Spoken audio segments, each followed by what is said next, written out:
He was the preacher everyone trusted, the voice of Sunday mornings, the man who prayed over newborns and buried the town's dead.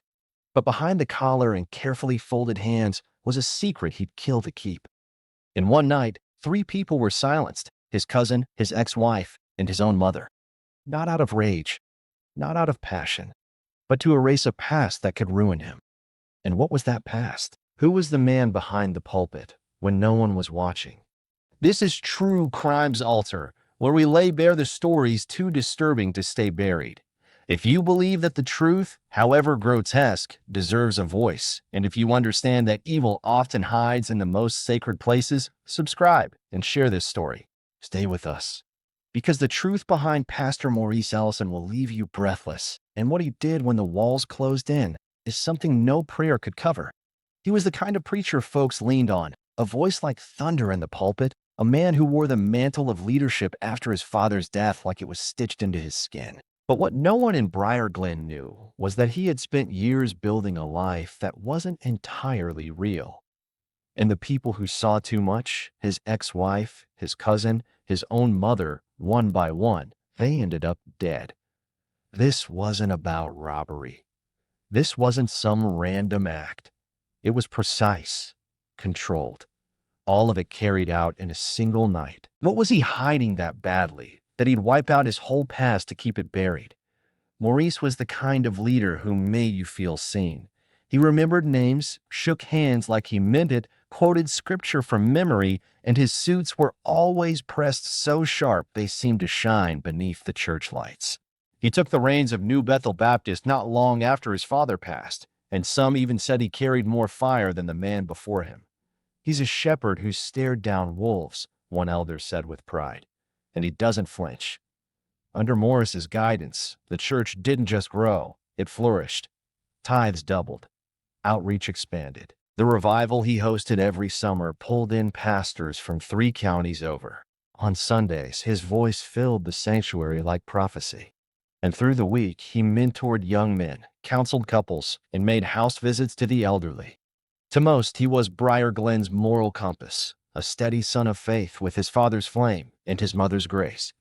But not everyone saw the full picture. Every so often, when he preached about redemption or purity, something would flicker behind his eyes, a hesitation too quick to name, a look too small to call out. A few long-timers noticed, but brushed it off. "He just carries a heavy anointing," one woman whispered. "The weight of the world's on that boy's shoulders." And so no one asked. In towns like Briar Glen, folks look away when they should lean in. Maurice kept his private life under lock and key.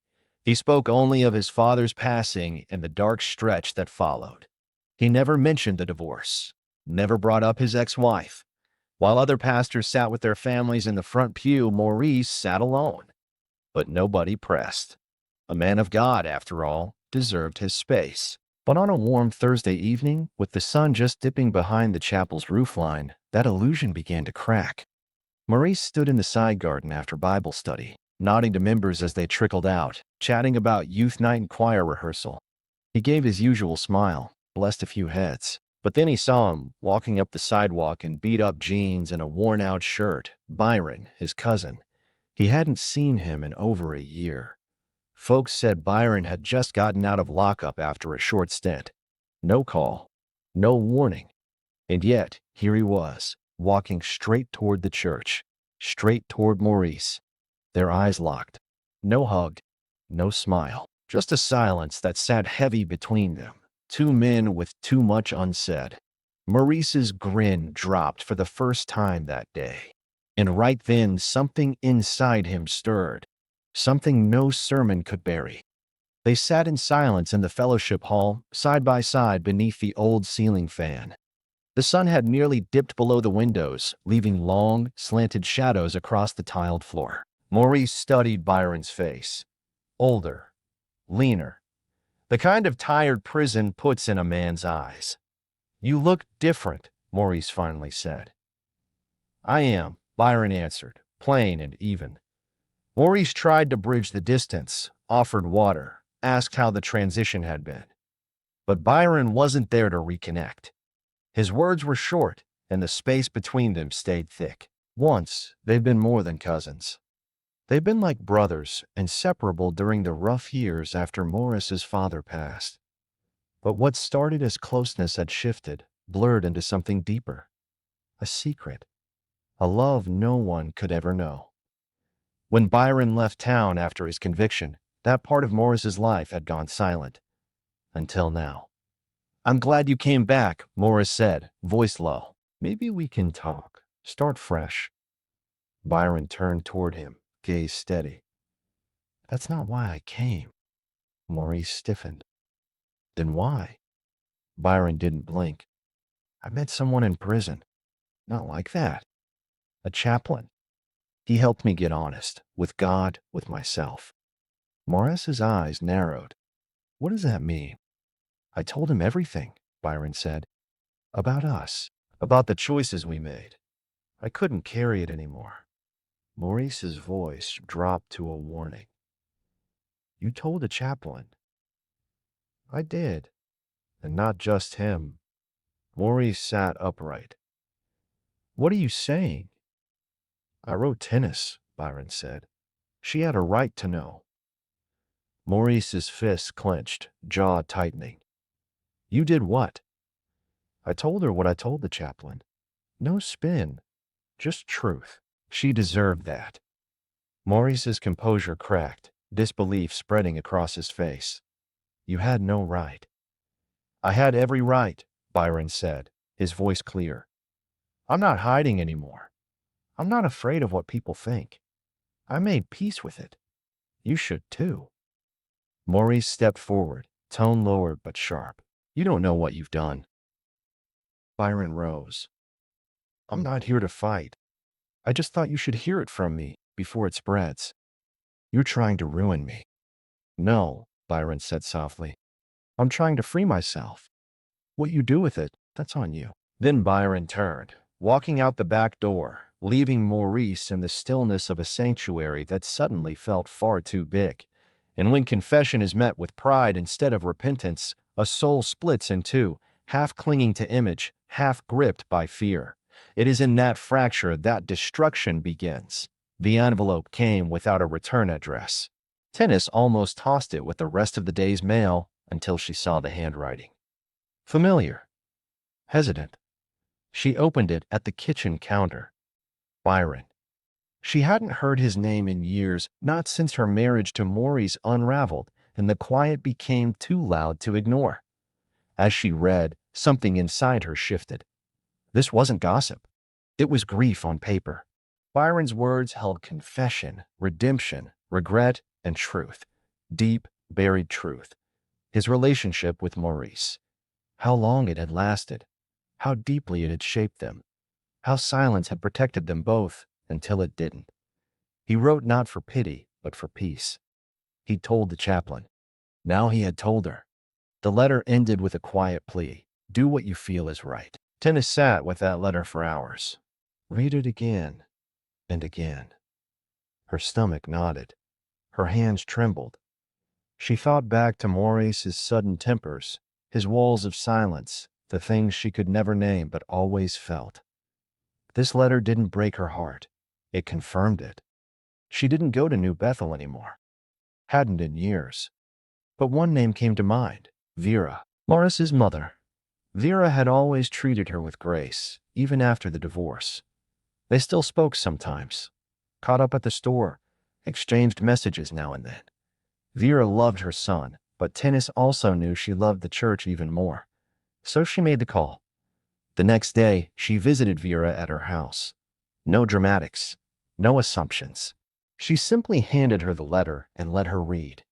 The silence in the room thickened with every paragraph. Vera's fingers trembled as she reached the final line. But she didn't cry.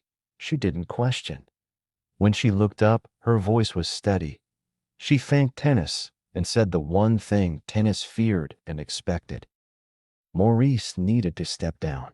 And when righteousness chooses truth over blood, the pain is sharp, but the silence it breaks is sharper still. Tennis hesitated, urging caution. She reminded Vera how far Maurice had come, how the church leaned on him. She spoke as someone who had seen the man unravel beneath pressure. someone who had tried to hold a marriage together while the foundation cracked beneath her feet. But Vera's resolve didn't waver. Her voice held no malice, only duty. To her, this wasn't a family matter. It was a spiritual crisis, a breach of the very altar her husband had once stood upon. She couldn't let it fester in silence. As Tennis stepped out into the late afternoon air, she knew something irreversible had been set in motion. What started as ink on paper was now aflame, and Vera Ellison had picked up the torch.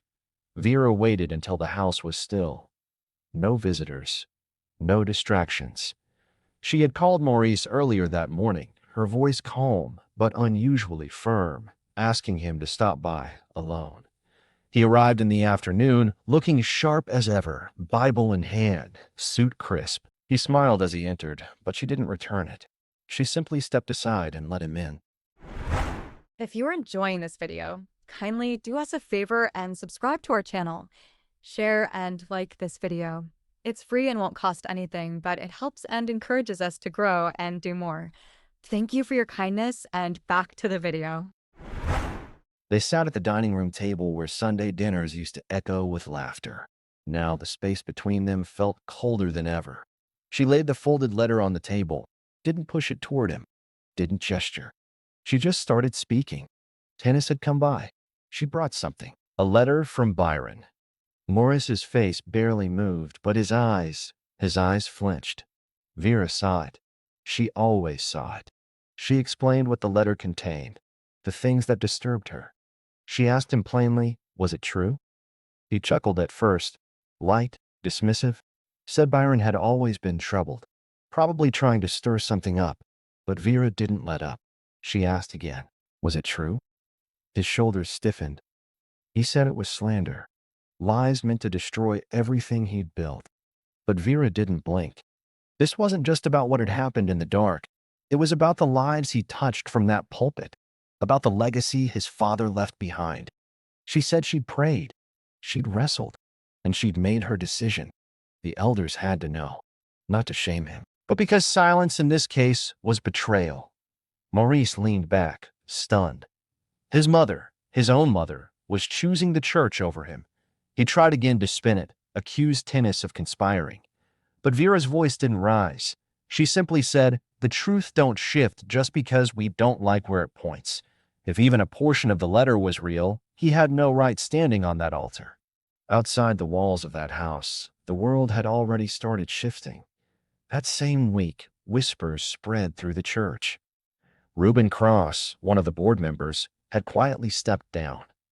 No one knew why, officially, but some said he broke down during a private meeting, admitted to a personal struggle. Others whispered that it had something to do with the pastor. The rumors were still faint, but the smoke was starting to rise. Vera didn't know about Reuben's resignation, but something in her spirit had turned urgent. She told Maurice he had one chance to speak to the elders himself. Otherwise, she would. Her voice didn't tremble. Her tone didn't soften. She wasn't pleading. She was delivering judgment. He just sat there, silent, cold, calculating. When he finally left that evening, Vera stood in the doorway, watching him. Something had broken between them, something prayer couldn't mend. And deep down, she feared she'd just lit the fuse. The streets of Briar Glen were hushed that night. Porch lights glowed against the dark like tired eyes refusing to sleep. Maurice drove with the windows up, the radio off. His hands didn't shake. His gaze didn't drift. His collar was still straight, his shirt still clean. But nothing about this night was holy. He wasn't headed toward worship. He was headed toward erasure. He parked a block from Tennis's townhouse on Juniper Way. Her porch light was on. A lamp burned soft in the living room window. She was home.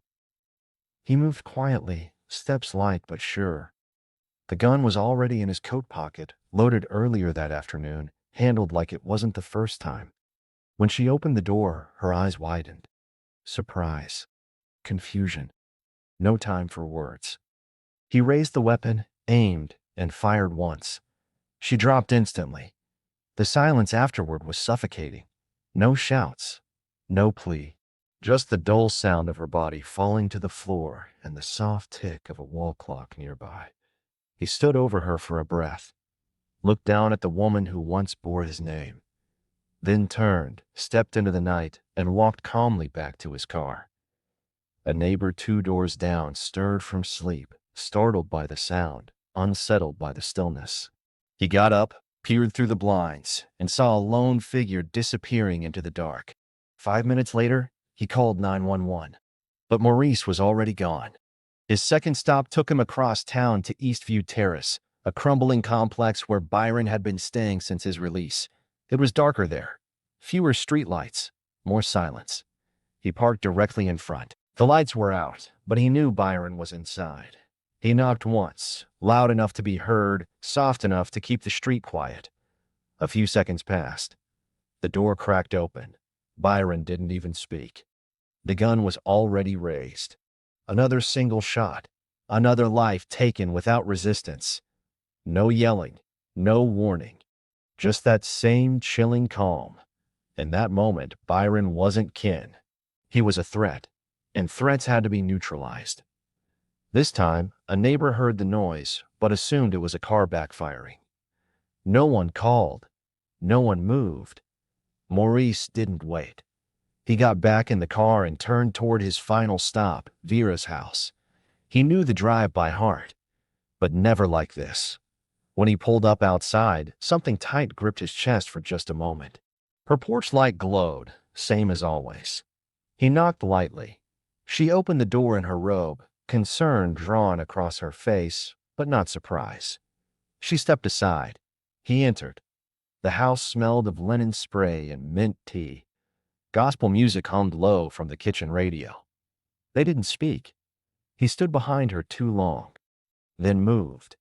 Not in anger, not in chaos, but with an awful stillness. His hands wrapped around her neck. She fought, but not for long. Her body folded into his arms, and he lowered her gently to the floor. He wiped his hands on a towel hanging by the stove, looked around once more, then walked out. 3 locations, 3 bodies, 1 night, all carried out by the steady hands of a man desperate to protect the only image he believed would save him. But when a man kills to keep his mask intact, he trades salvation for shadow, and the blood on his hands will echo louder than any sermon he's ever preached. What Maurice didn't know was that the first call had already gone out. At 10:43 p.m., a 911 dispatcher in Briar Glen logged a report from a man on Juniper Way. He'd heard a loud pop, maybe a gunshot, and saw a figure walking away from a townhouse. He hadn't seen a weapon, but said the man wore a long coat and didn't look like he belonged. The call wasn't flagged high priority. The caller didn't sound panicked, just cautious. Still, protocol required patrol officers to follow up. A second call came in from the east side. A woman living in Eastview Terrace reported a loud bang near her unit.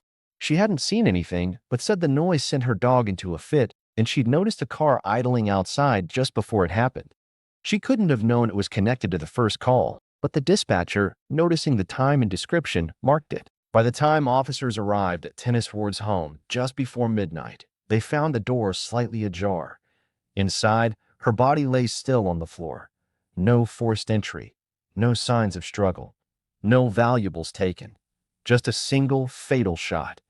As backup was called and the scene taped off, detectives were alerted. 30 minutes later, patrol responded to the second address. Inside that dimly lit apartment, they found the body of Byron Ellison. Again, 1 shot. No sign of forced entry. Nothing touched. Nothing stolen. 2 scenes. 2 victims. And now, no one could pretend it was random. At 1:30 a.m., Briar Glen police had begun to piece it together. 2 bodies, both carrying the last name Ellison, one by birth, one by marriage, and both tethered to the same man, Pastor Maurice Ellison. Detectives ran surveillance from nearby intersections. There weren't many cameras in Briar Glen, but the few that existed did their job well.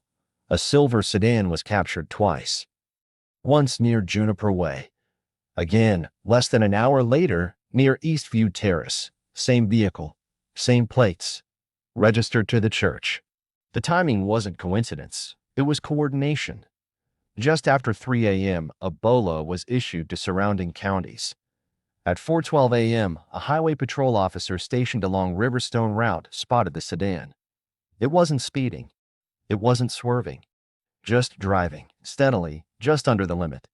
Like someone on a long, slow drive to nowhere. The officer pulled out behind it and ran the plates.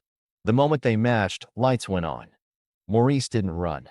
He pulled over calmly, obeyed every command. When asked to exit the vehicle, he did so without protest. Hands visible, eyes forward. A search of the car uncovered a handgun wrapped in a towel in the glove compartment. It was loaded. It had been fired. He was arrested on the side of the road, calm, blank, silent. Back at the station, he spoke little, requested an attorney. But even without a confession, the case against him was already building itself. The timeline, the weapon, the vehicle. And then the third call came in.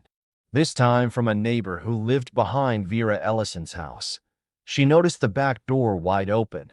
No lights inside. No sound. Something felt off. Officers were dispatched immediately. They arrived just before dawn. What they found confirmed what detectives had already feared. Vera was gone. Her body lay in the kitchen. No bruising. No struggle. Just one undeniable cause: strangulation. The medical examiner would later say she showed no defensive wounds, no resistance, just trust, the kind only a mother gives her son. And when trust becomes the gateway to death, it is not just the hands that killed, but the soul that chose secrecy over redemption that bears the greater sin. By morning, it was clear: 3 dead, 1 suspect, a church in shock. A town trying to understand how their spiritual cornerstone had crumbled into violence. The trial didn't drag on. Less than 4 weeks from start to finish. Maurice never testified, never gave a version of events. But he didn't have to. The evidence spoke for him. Surveillance footage showed his vehicle at all 3 scenes. The recovered gun matched the bullets that ended Tennis and Byron's lives.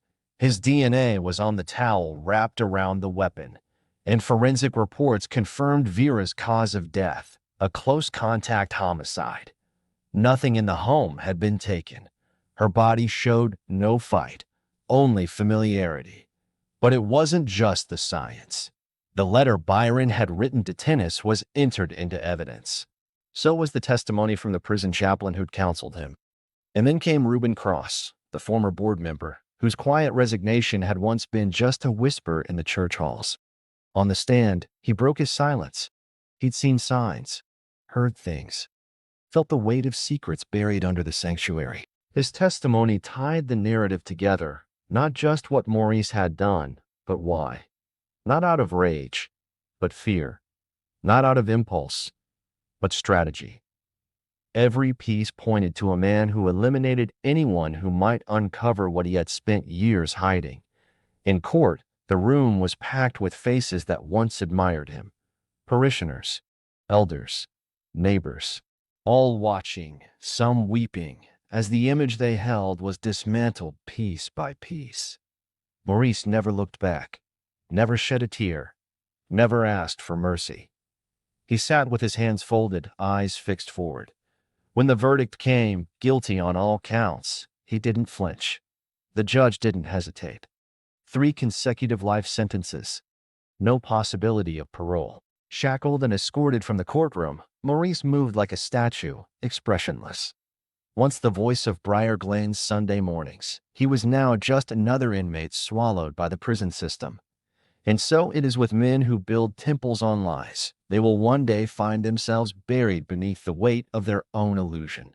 Not with a roar, but with a silence no prayer can undo. The news of his sentencing rippled through Briar Glen like a final breath held too long. Some in the community exhaled in relief. Others still struggled to accept that the man who once baptized their babies, blessed their unions, and buried their elders was now behind bars for murdering his own blood. A few loyal voices tried to question the fairness of the trial. But those voices grew quieter with each new headline, each new fact they could no longer ignore. The evidence was unshakable. The damage had already cut too deep. The church board met quietly and voted unanimous. Maurice Ellison's name would be removed from all records. His sermons were taken off the church website. His portraits were taken down from the hallways. His father's photo remained on the wall, the legacy of the church's founder untouched. But the frame that once held Maurice's image now stood empty, a space that spoke louder than any memorial could. The church itself, New Bethel Baptist, felt different.